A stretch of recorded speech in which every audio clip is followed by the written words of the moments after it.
SecureNinja is in Riyadh, the capital city of the Kingdom of Saudi Arabia, and we're at BlackHat Middle East Africa 2023. I'm standing in front of Kingdom Centre. This massive tower is a harbinger for the modern view the Kingdom is taking towards technology and cybersecurity in the region. We've been having a fantastic time exploring the conference, meeting people from far and wide. Let's kick things off at the Smart City Zone to demonstrate some SCADA exploits faced by critical infrastructure the world over, including how malicious code can lead to physical damage and even jeopardize human lives.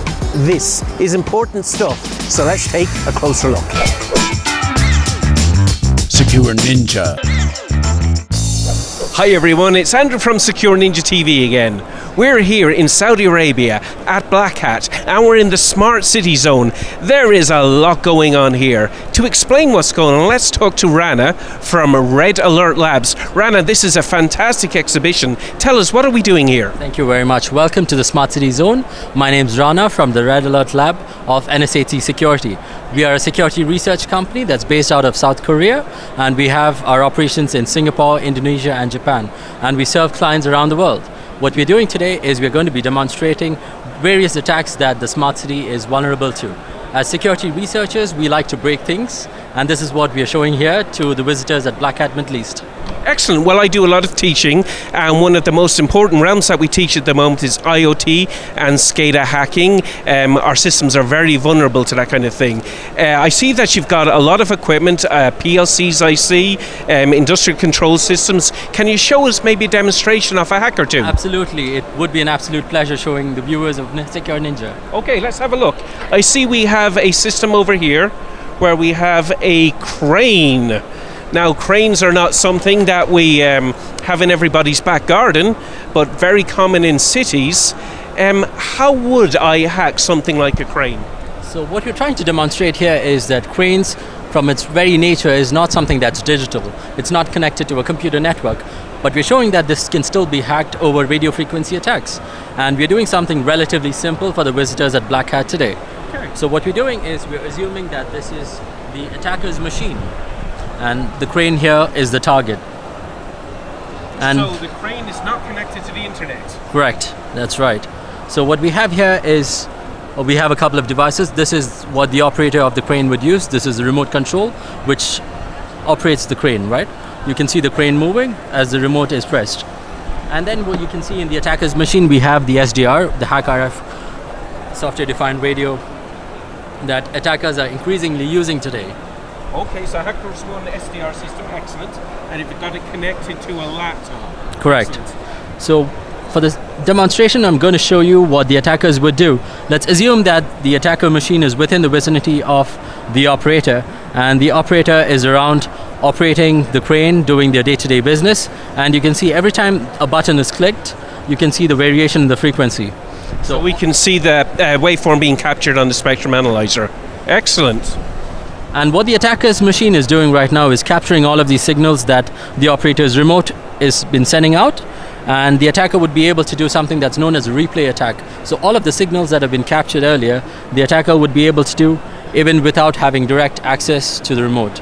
So now we can see that the attack is being executed. Every time you see a waveform, that means the transmission signal is being sent out. So the SDR is replaying the signal that it captured earlier, and the crane is making the movements. That's correct, yes. Excellent. Well, that was really interesting. Thank you very much. Thanks very much for talking to us. I think we're going to talk to your colleague, Sung. Sung, hi, how are you today? I'm good, how are you? Tell me, Sung, where are you based? So we are based in South Korea, in Seoul. In Seoul, you're based in Seoul. Excellent. Well, we have another simulation set up here, and if you don't mind me saying, this looks remarkably something like something that we see in Stuxnet. Do you want to tell us a little bit about this simulation, please? Yes, of course. So this testbed here is the recreation of the Stuxnet incident, obviously. So what happened with Stuxnet incident was that one of the employees working for the nuclear power plant company, he picked up a random USB from the ground, and he was wondering, hey, maybe this belongs to my boss, or does it belong to my friend? He picked it up, he wanted to find out who it belongs to. He plugged it into his computer without any protection, and there he got the all of the infection from the malwares, viruses, and etc. And that's what the hacker exactly wanted. From then on, hacker had the access point. Hacker used the USB drive as the access point to get into the system and eventually take control of the entire system. So Sung, we've got a lot going on here. Can you show me the different components of the attack and how it might be carried out? Okay, so you can think of area as the target area. So this belongs to the employee that's working for the nuclear power plant company. This here you see is the PLC that controls the device or the centrifuge, and this is the recreation of the centrifuge in nuclear power plants. Excellent. Do you want to go ahead and start the malware script running and let's see what happens? Okay, sure. So this USB here will receive the commands from the attacker or the hacker. So hacker can just enter in simple line of code, execute it, and from there, once the centrifuge receives the commands, it's going to start to run even without anybody touching or touching any of the buttons there. Excellent. As we can see from this as well, it's not rotating at a constant speed. That's correct. So this one needs to be rotating at a constant speed so that it does not create any stress on the equipment. However, as you can see right here, it spins, it stops, spins and stops, and that's eventually going to create stress, which will result in accidents or damage on the equipment, which will cost a lot of money or maybe cost some lives as well. Excellent. And that's basically what happens in Stuxnet. That's that the program ran in the background, even though the PLC was showing no errors and the monitoring equipment was showing that everything was running at a constant speed. In fact, in the background, it wasn't. That's correct. Excellent, Sung. That's very interesting. Thanks so much for showing us that. Rana, thank you for your time. Hopefully we catch up with you guys again sometime on SecureNinja TV. We just started this BlackHat Middle East Africa series, so please remember to like, subscribe and hit that notification bell because you don't want to miss a thing.